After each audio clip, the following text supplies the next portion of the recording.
The heat index hit 125 degrees inside the Texas prison that August. Jerome Carter remembered that summer in 2011 because 3 men on his unit died within 2 weeks, and the guards called it natural causes every single time. No ice, no cooling, no acknowledgement that human beings were cooking alive in concrete boxes. Carter was 31 years old and had 4 more years on his sentence. He needed knowledge that nobody in authority would ever provide. He found it in the most unlikely curriculum imaginable. American prisons were never designed with human comfort in mind.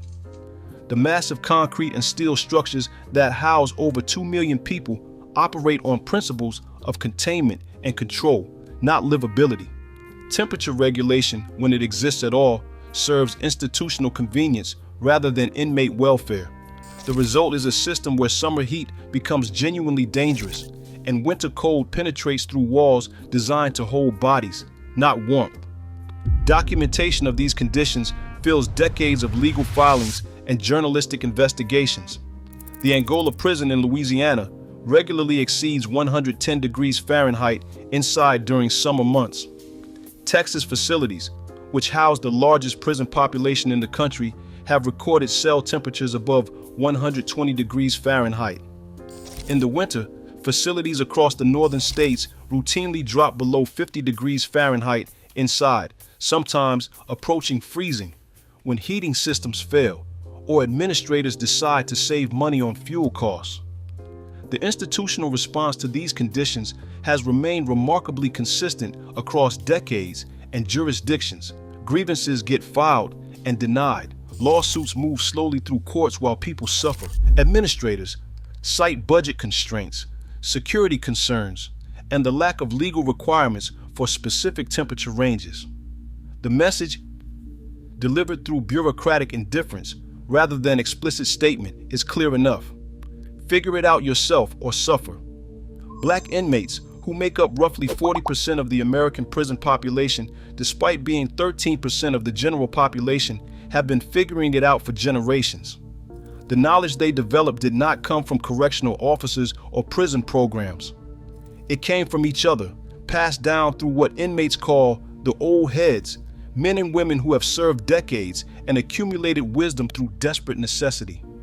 This knowledge circulates through a network invisible to prison administration, shared in recreation yards, whispered through cell bars, demonstrated during the brief moments when guards are not watching. The techniques address a fundamental reality that prisons refuse to acknowledge. Human bodies have temperature limits.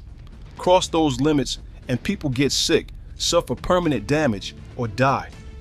The old heads learn to manage what the institution would not provide, using nothing but materials available within prison walls. Marcus Thompson's education began 3 days into that brutal Louisiana July when a 62-year-old man named Charles Gray called him to the bars of his cell during evening count.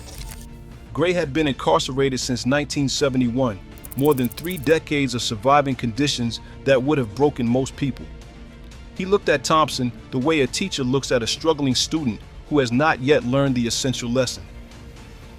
The principle was straightforward, Gray explained. Heat moves in predictable ways. Radiation from hot surfaces, conduction through materials, and convection through moving air. You could not control the institutional environment, but you could create a microenvironment within your cell that worked differently than the surrounding space. Everything depended on understanding water, airflow, and the materials you actually had access to. Gray had Thompson collect every towel he could legitimately acquire, his own, traded for commissary items, borrowed from men who had learned the system. The process began before dawn, when temperatures briefly dropped to their lowest point. Thompson soaked all the towels thoroughly, wrung them until they stopped dripping, and hung them at strategic points around his cell. One across the small window opening, one draped over the metal bunk frame, one hung from the bars facing the corridor, where any air movement would pass through it. This was evaporative cooling, the same principle that makes sweating work. As water evaporated from the towels throughout the day, it pulled heat from the surrounding air, the same physics that makes humans feel cooler when a breeze hits wet skin. The evaporating water absorbed thermal energy, converting it from sensible heat you could feel into latent heat bound up in water vapor. The temperature difference was not dramatic by thermometer standards, perhaps 10 to 15 degrees in the immediate vicinity of the wet towels. But 10 degrees meant the difference between dangerous and merely miserable, between heat stroke and survival. Gray taught additional refinements developed over decades of collective experimentation. The concrete floor held coolness from the night longer than the air did. Lying on a wet towel spread directly on concrete during the hottest afternoon hours kept body temperature lower than any other position. Water stored in containers overnight stayed cooler than fresh tap water during the day. Wetting hair and the back of the neck targeted the body's most effective cooling zones. The timing mattered as much as the technique. Early morning was for preparation, soaking towels, filling water containers, and positioning everything for the day ahead. Midday through late afternoon required stillness, minimal movement, and conservation of energy. Evening brought brief relief and the chance to reset the system for the following day. The schedule organized survival into manageable segments rather than one endless stretch of suffering. Winter techniques operated on opposite principles, but required the same fundamental understanding of heat transfer. Roosevelt, the lifer who educated Darnell Williams in that freezing Indiana facility, had spent 41 years learning how to keep warm with almost nothing. His knowledge traced back through generations of incarcerated men, each adding refinements, each passing forward what worked. The core principle for winter was insulation and retention, keeping body heat from escaping rather than trying to generate more. The prison-issued blanket was thin and inadequate alone, but its effectiveness multiplied through layering and positioning. Roosevelt taught Williams to create a sleep system using every piece of fabric available. The mattress went on the floor first, providing a buffer from the cold concrete. Sheets wrapped around the body rather than lying flat. The blanket folded double and positioned to cover the torso, the body's core where heat loss mattered most. Newspaper, when available, went between layers. The crinkled pages trapped air pockets that served as additional insulation. Even the cardboard from commissary packaging could be positioned beneath the mattress for an extra barrier against floor cold. The techniques extended beyond sleeping arrangements. Clothing layering strategically worked better than simply piling on everything at once. A t-shirt against the skin, then a long-sleeve shirt, then the uniform jacket. Each layer trapped air warmed by body heat. Socks were doubled up. A towel wrapped around the head retained heat that would otherwise escape from the scalp. Movement during the coldest hours served dual purposes. The obvious benefit was metabolic heat generation. The less obvious benefit was maintaining circulation to extremities that might otherwise suffer damage. Roosevelt had seen men lose toes to frostbite inside American prisons. He made sure Williams understood the stakes. The knowledge network that preserved and transmitted these techniques operated through channels prison administrators never fully understood. Men transferred between facilities, carried information with them, spreading methods that worked across state lines and security levels. Released inmates brought knowledge home to communities, where it sometimes reached family members facing their own incarcerations. The system was informal, oral, and remarkably resilient. It survived because the need never disappeared. This transmission pattern connected prison survival knowledge to broader traditions within Black American communities. The preservation and sharing of practical wisdom developed under conditions of institutional neglect or hostility. The techniques themselves echoed methods used in other contexts of survival. Evaporative cooling had roots in African architectural traditions adapted during slavery and carried forward through generations of Southern living without air conditioning. Layered insulation strategies resembled approaches developed by people who could not afford adequate heating and who had to maximize whatever materials were available. The connection was not coincidental. Black Americans have spent centuries developing practical knowledge in environments where official systems failed to provide basic necessities. That accumulated wisdom, passed through families and communities, created a cultural resource that proved valuable in unexpected contexts, including inside prison walls.